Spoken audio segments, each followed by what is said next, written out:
Good evening दोस्तों, मैं आपकी फ्रेंड्स हाजिर हूँ आपके सामने एक आज नया एग्जाम गाइड एनालिसिस वीडियो लेकर। तो नए जोश और उमंग के साथ शुरू करते हैं आज का लेक्चर। दोस्तों, अपना पहला क्वेश्चन है, 19वें एशियाई जो गेम्स हुए हैं उनका आयोजन कहाँ किया गया। तो इन गेम्स का आयोजन आप इस एनालिसिस को देखने के बाद में आराम से बता सकते हैं कहाँ पर किया गया।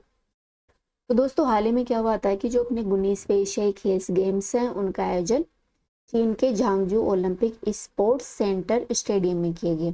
ठीक है, जो चीन का जो ओलंपिक स्पोर्ट्स सेंटर स्टेडियम है इसे बिग लॉर्ड्स के नाम से भी जाना जाता है। दोस्तों, इन गेमों में जो भारतीय ध्वजवाहक थे वो हॉकी खिलाड़ी PR श्रीजेश थे।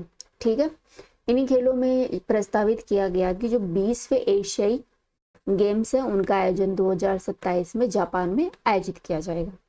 कहाँ किया जाएगा? जापान में आयोजित किया जाएगा 2027 में। दोस्तों, इन एशियाई खेलों में भारत ने टोटल 107 पदक जीते।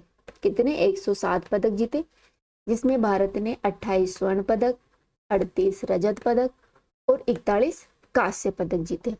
ठीक है, और जो भारतीय जो 2018 में एशियाई गेम हुए थे 18वें, वो जकार्ता इंडोनेशिया में हुए थे। उसमें भारत ने 16 स्वर्ण पदक जीते थे, कुल 70 पदक जीते थे। ठीक है, अर्थात उन्होंने 16 स्वर्ण पदकों के साथ टोटल भारत ने 70 पदक जीते थे।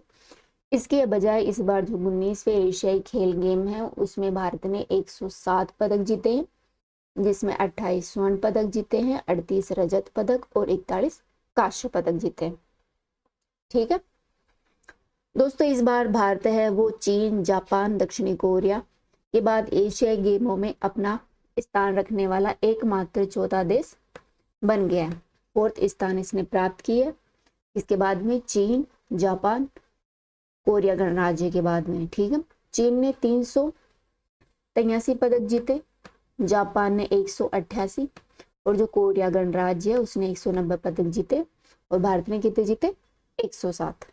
ठीक है दोस्तों, एशियाई खेल के बारे में चर्चा की जाए तो इसे जो अंतर्राष्ट्रीय ओलंपिक समिति है उसके द्वारा मान्यता प्राप्त है। एशियाई खेल एशिया की सबसे बड़ी खेल प्रतियोगिता है। दोस्तों, इसे प्रत्येक वर्ष में आयोजित किया जाता है। प्रत्येक 4 वर्ष में एक बार आयोजित किया जाता है। ठीक है, एशियाई खेलों का प्रतीक चिन्ह उगते हुए सूरज के साथ एक दूसरे से जुड़े हुए छल्ले जैसा होता है। ठीक है, एशियाई खेल है वो एशिया की सबसे बड़ी खेल प्रतियोगिता है जो कि 4 वर्ष में एक बार आयोजित की जाती है और इसका सूरज है वो उगते हुए 2 छल्ले होते हैं, उसके जैसे इसका प्रतीक है। दोस्तों, इसकी पृष्ठभूमि के बारे में बात की जाए कि एशियाई गेम्स की शुरुआत कैसे हुई, तो एशियाई देशों ने सेकेंड वर्ल्ड वार के बाद में जो द्वितीय विश्व युद्ध हुआ था उसके बाद में स्वतंत्रता प्राप्त की तथा भारतीय अंतर्राष्ट्रीय ओलंपिक समिति ने एशियाई खेलों के आयोजन का प्रस्ताव रखा ताकि सभी एशियाई देशों का भारत प्रतिनिधित्व कर सके। इस तरह पहला एशियाई गेम है वो 1951 में नई दिल्ली में आयोजित किया गया। कब किया गया? 1951 में पहला एशियाई गेम है वो नई दिल्ली में भारत की मेजबानी में आयोजित किया गया था। ठीक है दोस्तों, इन खेलों का विनियमन है वो 1951 से 78 तक एशियाई खेल महासंघ के द्वारा किया जाता था।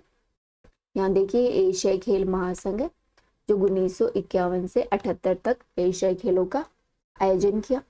इसके बाद में 1982 से इन खेलों का कार्यभार है अर्थात इनका आयोजन है, विनियमन है वो एशियाई ओलंपिक परिषद के द्वारा किया जाता है। ठीक है, तो वर्तमान में जो एशियाई खेल गेम्स हैं उनको कौन आयोजित करवाता है? एशियाई ओलंपिक परिषद, जो 1982 से करवा रही है। भारत के बारे में बात करें तो भारत एशियाई खेलों का एक संस्थापक सदस्य है। ठीक है, कैसा है? एक संस्थापक सदस्य है। जो पहले एशियाई गेम्स हुए थे वो भारत में ही हुए थे 1951 में नई दिल्ली में। एशियाई खेलों का जो नवा संस्करण है वो भी भारत में आयोजित किया गया था। कब किया गया था? 1982 में दिल्ली में। ठीक है, अप्पू जो भारतीय हाथी था वो एशियाई खेलों के लिए इस्तेमाल किया जाने वाला पहला शुभंकर था। पहले एशियाई खेलों की शुरुआत है वो भी भारत में हुई, और इसका जो प्रथम शुभंकर यूज किया गया अप्पू नाम से, वो भारतीय हाथी था, वो भारतीय था। ठीक है, नेक्स्ट क्वेश्चन है अपना, प्रधानमंत्री मोदी ने किस शहर में यशोभूमि को देश की जनता को समर्पित किया? तो हाल ही में प्रधानमंत्री जी ने द्वारिका में यशोभूमि का उद्घाटन किया। इसके बारे में बात करें तो प्रधानमंत्री नरेंद्र मोदी ने India international convention and expo centre के पहले फेज का अनावरण किया है, जिसे यशोभूमि के नाम से भी जाना जाता है। ठीक है, यशोभूमि के नाम से भी जाना जाता है, और इसका अन्य नाम क्या है? India international convention and expo centre. दोस्तों इसमें टोटल लागत आई है वो 5,400 करोड़ रुपए की आई है। यहाँ पर विदेशी बैठकों का आयोजन किया जाएगा और बैठकें होंगी, इसी को ध्यान में रखते हुए इस संस्था का निर्माण किया गया है। नेक्स्ट क्वेश्चन है अपना, हाल ही में कौन सी राज्य सरकार द्वारा बासमती चावल के लिए एक पायलट प्रोजेक्ट की शुरुआत की गई है? बासमती चावल के लिए पायलट प्रोजेक्ट कौन से राज्य ने शुरू किया है? तो हाल ही में दोस्तों पंजाब ने पायलट प्रोजेक्ट के रूप में एक बासमती चावल के लिए एक प्रोजेक्ट शुरू किया है। बात करें बासमती चावल के बारे में, तो दोस्तों बासमती चावल की उत्पत्ति है वो भारत और पाकिस्तान के कुछ क्षेत्र से मानी जाती है।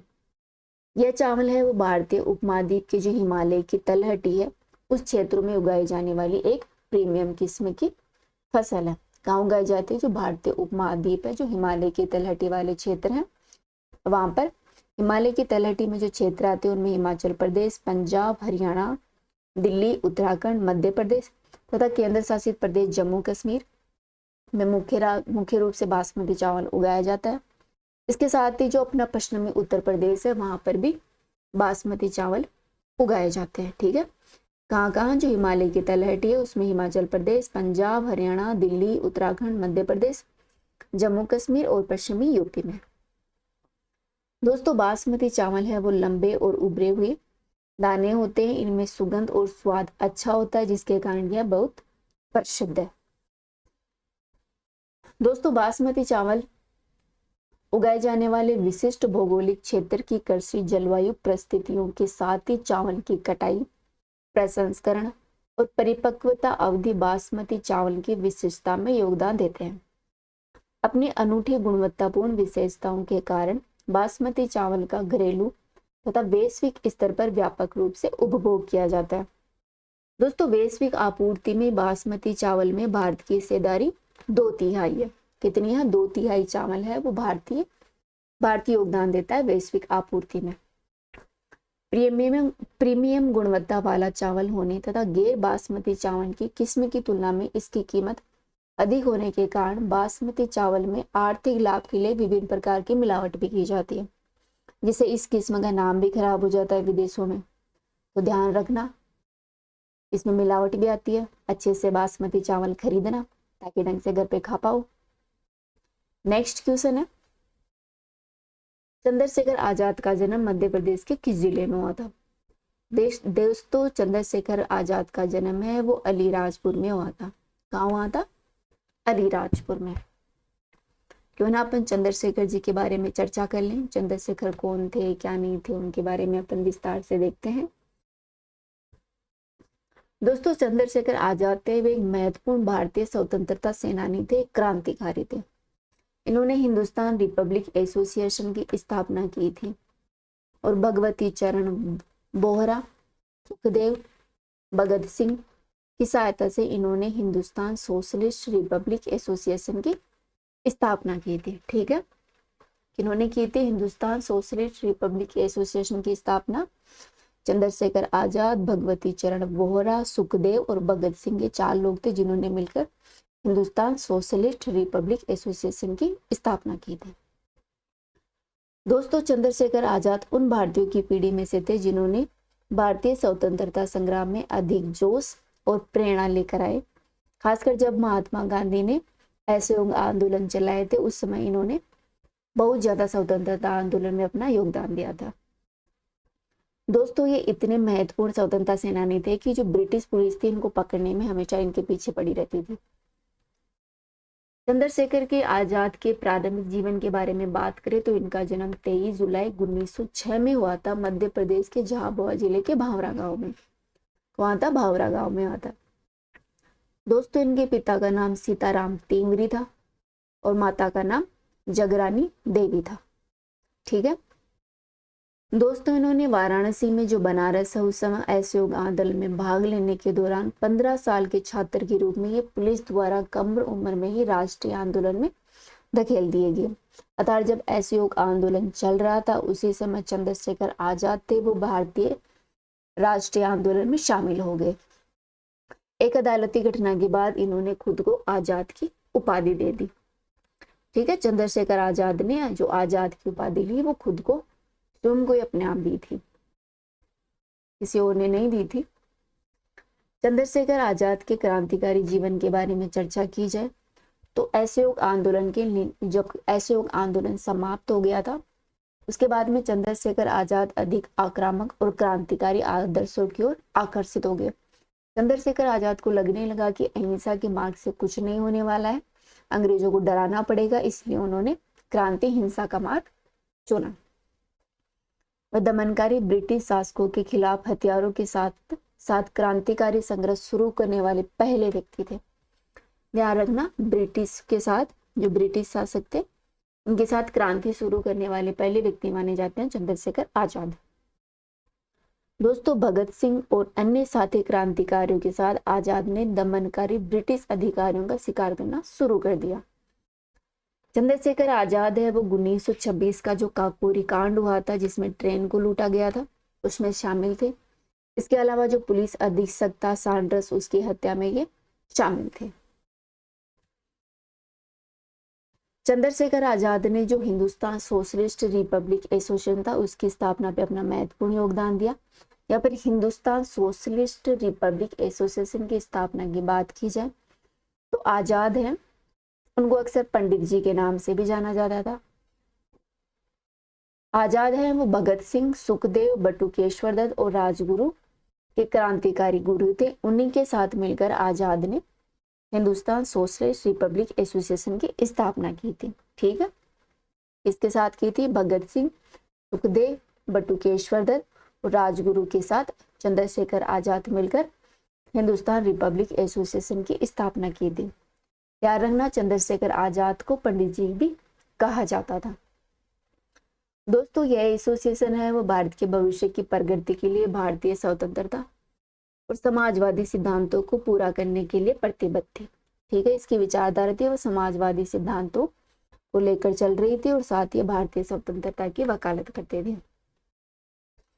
दोस्तों, आजाद ने कसम खाई थी कि वह कभी भी ब्रिटिश पुलिस द्वारा नहीं पकड़े जाएंगे और उनके हाथों तो बिल्कुल भी नहीं मारे जाएंगे।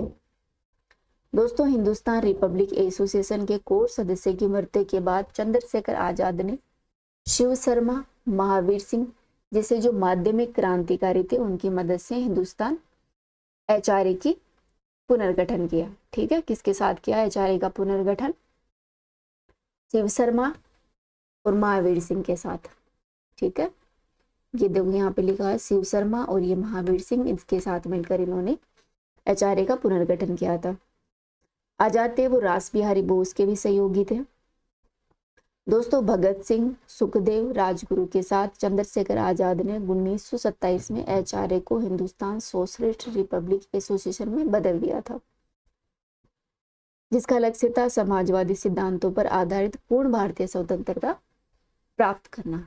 ठीक है, कब की गई थी हिंदुस्तान सोशलिस्ट रिपब्लिक एसोसिएशन की स्थापना? 1927 में भगत सिंह, सुखदेव, राजगुरु और चंद्रशेखर आजाद ने की थी 1927 में, समाजवादी सिद्धांतों के आधार पर जो भारत को पूर्ण रूप से स्वतंत्र कराना चाहते थे।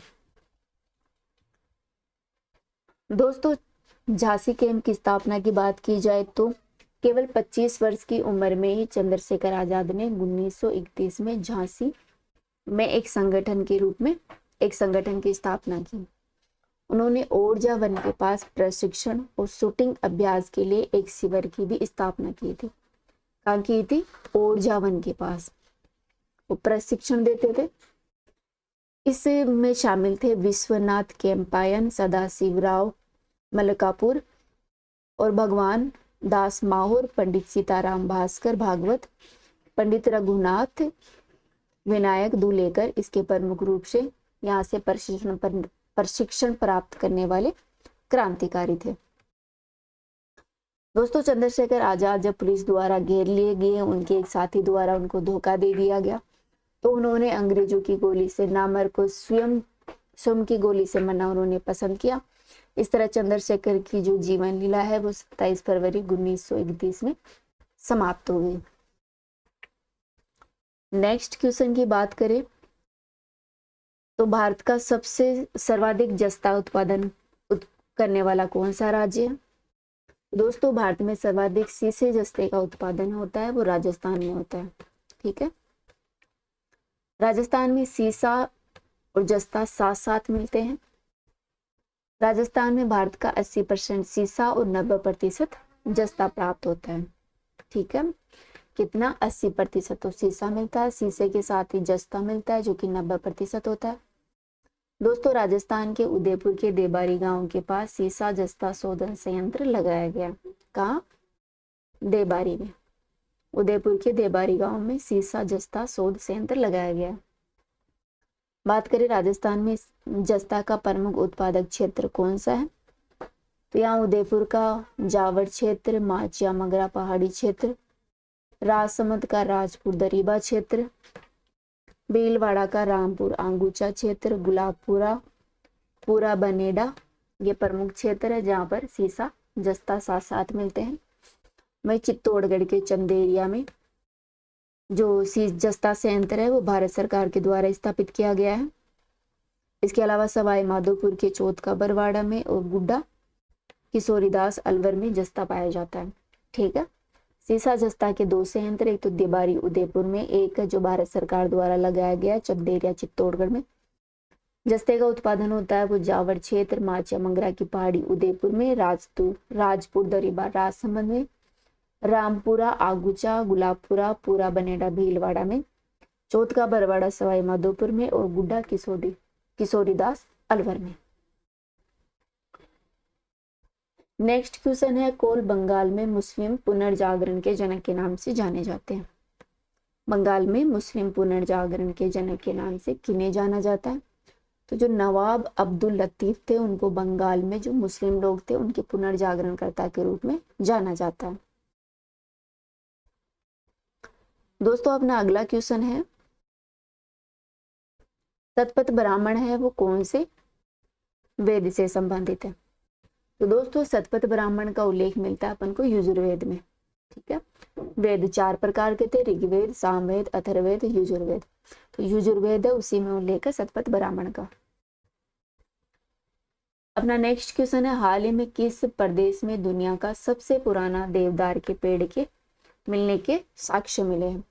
दुनिया का सबसे पुराना जो वृक्ष है वो देवदार का वृक्ष है जो कि हाल ही में जम्मू कश्मीर में देखा गया है। अपना अंतिम क्वेश्चन है, नमदे का निर्माण कौन से जिले में होता है राजस्थान के में? तो दोस्तों, नमदे का निर्माण है वो राजस्थान के टोंक में होता है। कहाँ? सर्वाधिक नमदे कहाँ के प्रसिद्ध है? टोंक के प्रसिद्ध है राजस्थान में। यहाँ पे उत्तरकुंजी दे रखी है, आप देख सकते हैं। तो आज के वीडियो में इतना ही। Thank you. कल फिर मिलेंगे नए वीडियो के साथ। Again thank you.